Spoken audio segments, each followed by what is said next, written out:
काफी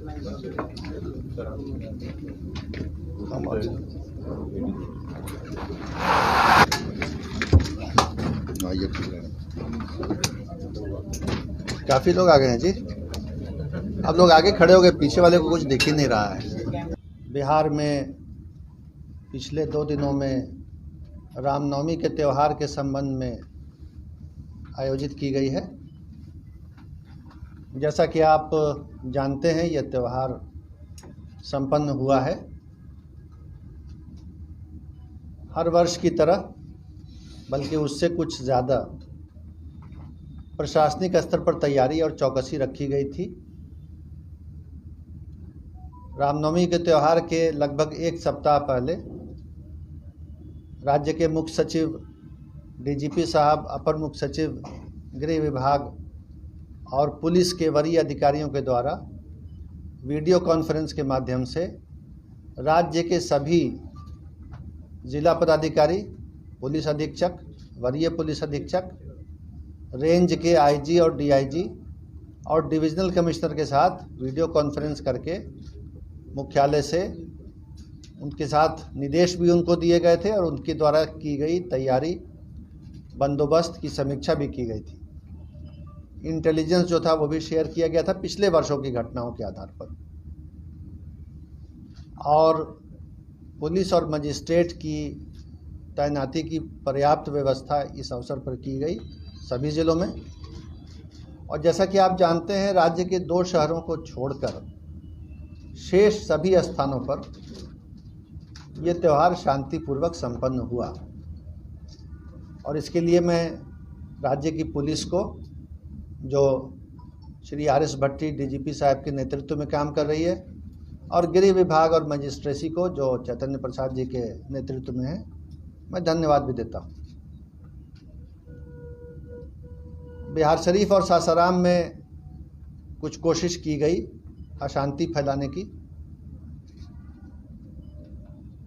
कुछ घटनाएं करने का प्रयास किया गया, कुछ घटनाएं उस प्रयास के समय हो गईं, लेकिन वरीय अधिकारियों के पर्यवेक्षण में और स्थानीय जिला प्रशासन और पुलिस प्रशासन के प्रयास से बहुत जल्दी उन पर काबू पा लिया गया और किसी भी प्रकार की गड़बड़ी या अशांति को व्यापक पैमाने पर फैलने से रोका गया, जिसके आंकड़े उपलब्ध हैं। और जो पुलिस का काम है उस पर डीजीपी साहब और एडीजी साहब यहाँ पर मौजूद हैं, तो मैं उनसे अनुरोध करूँगा कि उस पर आपको संबोधित करना चाहेंगे।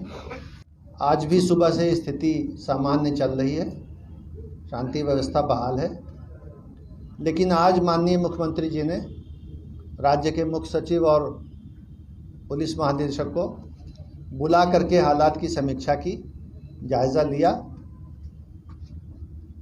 तथ्यों से वे अवगत हुए और मुख्य सचिव और डीजीपी को निर्देश दिया, और हम दोनों के माध्यम से, इन दोनों अधिकारियों के माध्यम से राज्य के पूरे जिला प्रशासन और पुलिस प्रशासन को निर्देश दिया कि हर कीमत पर शांति व्यवस्था बहाल रखी जाए, विधि व्यवस्था बनाई रखी जाए। जो दोषी हैं अभी तक गड़बड़ी करने वाले, उनकी पहचान की जाए और पहचान करने के बाद उनके विरुद्ध कानूनी कार्रवाई करते हुए उनको सज़ा दिलाई जाए। तो अभी जो प्राथमिकता होगी वो यही होगी कि राज्य में जो ऐसे तत्व हैं जिन्होंने इस तरह का कोई अटेम्प्ट किया, प्रयास किया शांति भंग करने का, उनकी पहचान हो, और जिन्होंने इस तरह का सामाजिक और कानूनी अपराध किया उनको कानून के दायरे में ला करके सज़ा उनको दिलाई जाए। तो ये माननीय मुख्यमंत्री जी का निर्देश हुआ है और मैं उनका ये निर्देश आपके माध्यम से, मीडिया के माध्यम से सभी तक पहुंचाना चाहता हूं कि राज्य सरकार इस बात पर दृढ़ है कि शांति व्यवस्था बनी रहेगी और किसी किस्म की गड़बड़ी करने को बर्दाश्त नहीं किया जाएगा। उसे बताता हूँ, वर्तमान में पूरे राज्य में विधि व्यवस्था की स्थिति पूरी तरह से नियंत्रण में है। सासाराम और बिहार शरीफ में जो कुछ घटनाएं हुई उनमें अभी तक कुल 109 व्यक्ति जो इन कांडों में संलिप्त पाए गए हैं उनकी गिरफ्तारी हो चुकी है और लगातार हम उन लोगों की पहचान करके गिरफ्तारी का कार्यक्रम जारी रखेंगे। किसी भी ऐसे असामाजिक तत्व को बख्शा नहीं जाएगा और कानून की पूरी ताकत के साथ उनसे निपटा जाएगा। ये निश्चित तौर पे एक प्रयास था राज्य की अमन शांति को भंग करने का, जिसको पुलिस प्रशासन ने, जिला प्रशासन ने मिलकर के इसको विफल किया है और हम पूरी तरह कॉन्फिडेंट हैं कि आगे कोई ऐसी घटना को हम नहीं होने देंगे जिससे कि आम सामान्य शांति व्यवस्था पे कोई प्रतिकूल प्रभाव पड़े। जो ऐसे अंसर हैं समाज में, थोड़े बहुत कहीं ना कहीं हो सकता है कोई ऐसे व्यक्ति हों, उनकी भी हम पहचान करके उनको कानून के दायरे में लाएंगे। धन्यवाद। कितने लोगों की मौत हुई? एक ही व्यक्ति की मौत हुई और वो आपको मालूम है, उसमें भी हमने कांड दर्ज करके गिरफ्तारियां की हैं। और बाकी कुछ नई बात इसमें ये है कि जो सासाराम में कुछ लोग बम से जख्मी थे, कल रात में ही हमने यहाँ से एफएसएल की टीम और डॉग स्क्वाड को भेज करके सुबह 5 बजे हमारी एफएसएल की टीम पहुँच गई थी और उसने जांच करके जो वहाँ पे अंश मिला था एक्सप्लोसिव सब्सटेंस का, उससे हमने ये साबित कर लिया कि वो किसी तरह का किसी के ऊपर हमला नहीं था। वो व्यक्ति स्वयं ही या तो बम बना रहे थे या उसको हैंडल कर रहे थे। तो वो व्यक्ति जो जख्मी हैं वो अपराधी की कैटेगरी में आए हैं, उनको हमने गिरफ्तार कर लिया, उनका इलाज चल रहा है। जब वो बेहतर हो जाएंगे, हॉस्पिटल से छूटेंगे तो वो जेल जाएंगे। कितने लोग हैं सर उसमें? 6 है ना, 6 व्यक्ति हैं उसमें। सर, सासाराम में आधिकारिक तौर पे धारा 144 लगी थी कि नहीं, इस पे भी काफी ज्यादा चर्चा हुआ। स्थानीय प्रश्न आप स्थानीय प्रशासन से पूछें।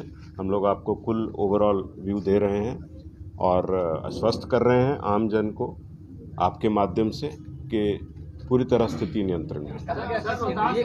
वीडियो कल जारी किया जिसमें साथ ही ब्लास्ट हो गया।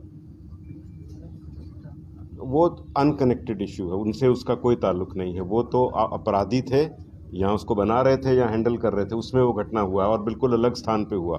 जहां वो झोंपड़ी में बना रहे थे उसकी भी हमने पहचान कर ली, वहां से भी कुछ अंश मिला, एफएसएल टीम ने जब्त करके मिला भी लिया उसको। सर, जो घटनाएं हुई इसके बारे में कोई इनपुट नहीं थी पहले से कि ऐसा होने वाला है? देखिए, हर चीज़ की इनपुट होना एक पहलू है। जैसे मुख्य सचिव महोदय ने कहा, 1832 जुलूस पूरे राज्य में चल रहे थे रामनवमी के अवसर पर, और ये 2 स्थानों को छोड़ करके बाकी सारे सफल रूप से संपन्न हुए हैं। तो निश्चित ही जो इनपुट थी, जो उसके आधार पे प्लानिंग थी, फोर्स डिप्लॉयमेंट थी, वो सही रूप से की गई। कई बार कुछ मौके पे कुछ ऐसा होता है तो उसके आधार पर, वो भी प्रयास था, बहुत तुरंत प्रशासन ने कार्रवाई की है और उसको नियंत्रित किया। सर, नालंदा मुख्यमंत्री जी का गृह जिला है, इसके बावजूद भी वहाँ पे पुलिस के सामने में देखा गया कि पथराव होते हुए, हिंसा होते हुए, तो क्या पुलिस मोटी बात आपको बता दिया। कमी है क्या सर? मुख्यमंत्री जी ने कहा था कि नेचुरल इंसिडेंट नहीं है, जो भी हुआ है, तो क्या आप लोग के पास कोई ऐसा इनपुट आया है कि इसके पीछे एक साजिश, उन्होंने इशारा किया कि साजिश किसी ने रचा है? कांडों में बिल्कुल निष्पक्ष और ठोस अनुसंधान होगा। जहाँ जहाँ भी ऐसी कोई व्यक्ति इसके पीछे अगर हैं, उनको एक्सपोज करके कानून के दायरे में लाया जाएगा।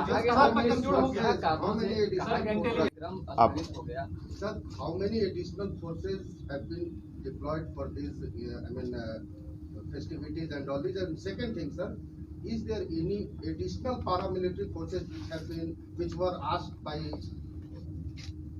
सो रामनवमी के अवसर पर हर वर्ष कुछ अतिरिक्त बल, केंद्रीय बल मांग किए जाते हैं।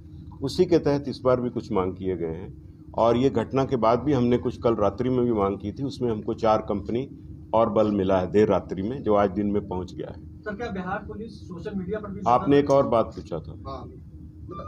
I just asked, was there any specific additional demand from the state government? नहीं, सामान्य जो हम हर रामनवमी के पर्व के समय पे करते हैं उसी रूप में था। एडिशनल इस घटना होने के बाद हमने कुछ कंपनी मांगी, उसमें 4 रात में मिली। Sir, today we were informed by the Union Home Ministry that additional paramilitary forces have been, asked or required by the state government, which we are sending. वो 4 कंपनीज उसमें हैं, जो कल जो कल रात का जो हमने रिक्विजिशन किया था उसमें 4 कंपनी उन्होंने भेजी है जो आज दिन में पहुंची। सर एक वीडियो कल पटना के मनेर शरीफ का भी आया था सामने, उस सब पे कार्रवाई होगा, आप निश्चिंत रहें। एक एक वीडियो का एनालिसिस और कार्रवाई होगा। सर क्या ऑर्गेनाइजर्स ने परमिशन दिया था, क्या उनकी भी जांच होगी कि जो सब चीज की जांच होगी, कोई बख्शा नहीं जाएगा, आप देखते जाइए। बिना लाइसेंस के कोई जुलूस थे क्या, जो कि was there any जुलूस which was without license? I mean, नहीं they were taking out नहीं, the सब जुलूस को विधिवत लाइसेंस और उसमें निर्धारित शर्तें होती हैं लाइसेंस की, उसके तहत हैं। लेकिन हाँ, कहीं अगर उल्लंघन है वो सब की तो जांच होगी, सब चीज़ फुटेज की जांच होगी।